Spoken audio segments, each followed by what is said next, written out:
2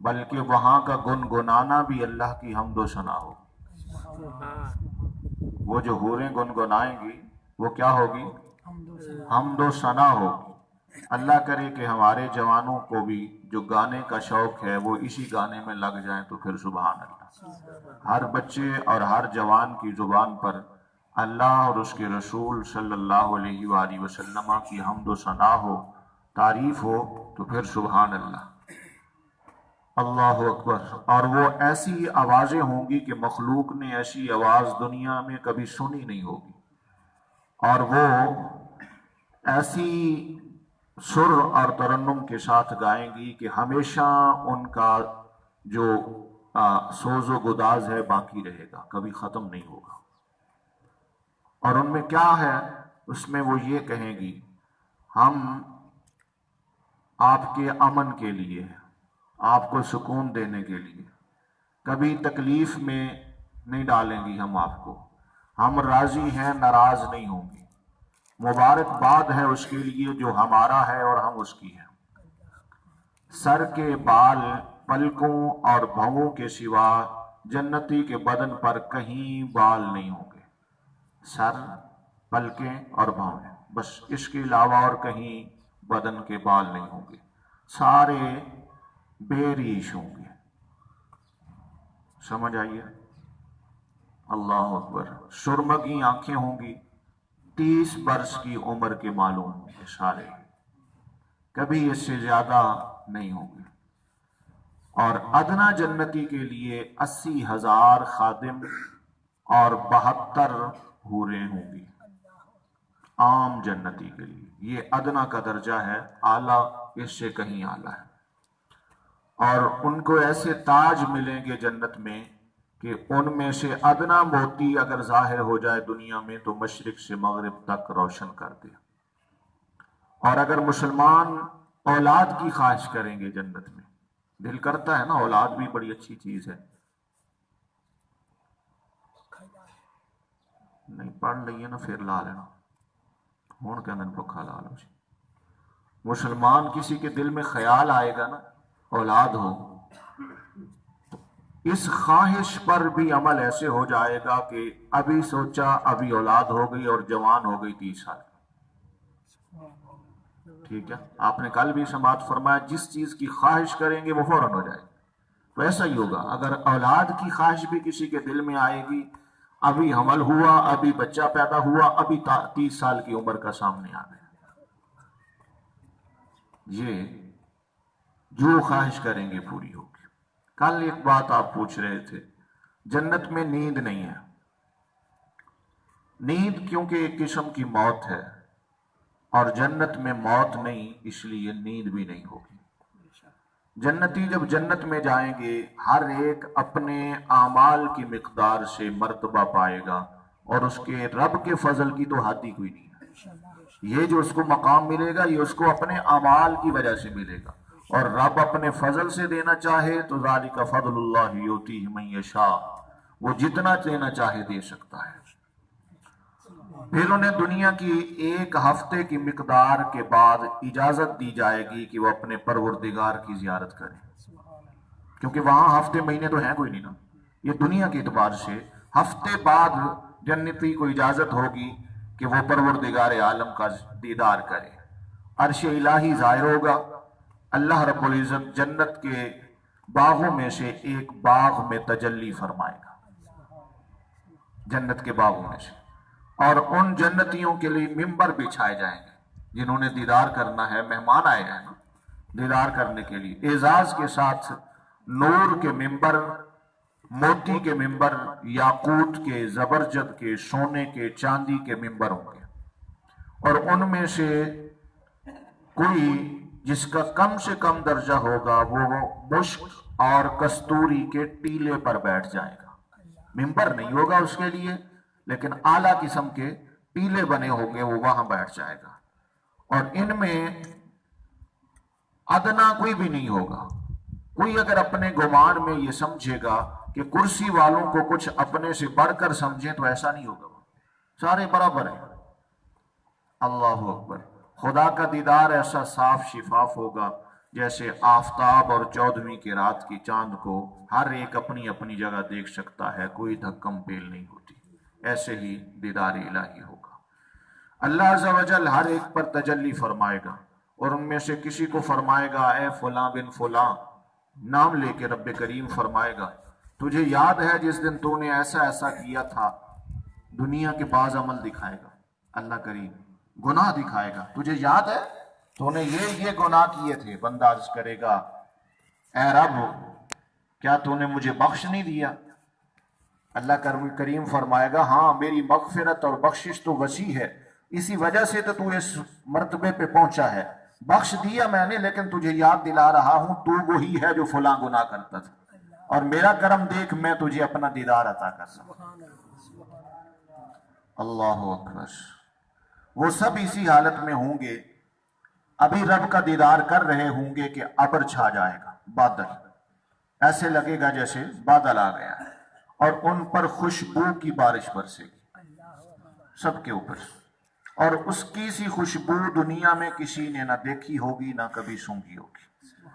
اللہ تعالیٰ فرمائے گا جاؤ اس کی طرف جو میں نے تمہارے لیے عزت تیار کر رکھی ہے، جو چاہو لے لو۔ دیدار کر لیا ہے، اب جنت کی عزتیں جو چاہو لے لو۔ لوگ جنت کے ایک بازار میں جائیں گے، وہاں بھی بازار، جنت کے ایک بازار میں جائیں گے، اس بازار کی سیکورٹی فرشتوں کے حوالے ہوگی، ملائکہ نے اس کو گھیرا ہوا ہوگا اس بازار کو، اس میں وہ چیزیں ہوں گی ان کی مثل نہ دنیا میں کسی نے دیکھی ہے، نہ کسی کان نے سنی ہے، نہ کسی دل پر اس کا خیال آیا۔